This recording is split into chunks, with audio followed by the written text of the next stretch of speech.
Agora, devagar, calma. Tá aqui duas criaturas. Que isso, mano? Agora você tem material para divulgar com mais. Verdade. E tipo, foi, né?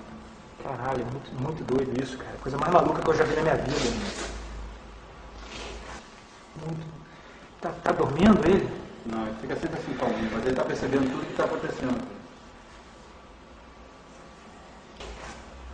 Posso encostar nele aqui? Calma, melhor não. Então...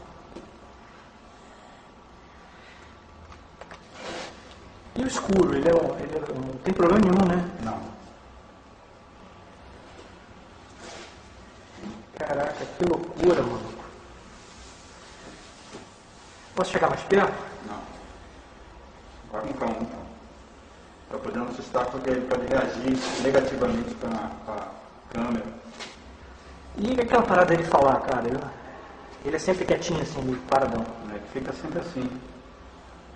Solta uns ruídos, umas coisas, mas a maior parte do tempo. Ele tá mexendo, hein? Caraca, muito maneiro. Como fede essa parada.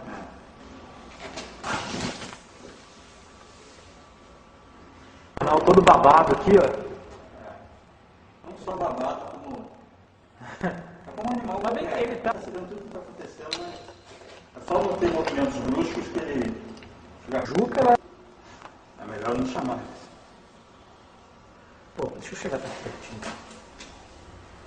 Olha isso, mané. Não chega tão perto. Olha pra cá, ó. Ih, caralho. Que isso? Olha só, é melhor sensação. Sai. Caralho, tá pegando, maluco.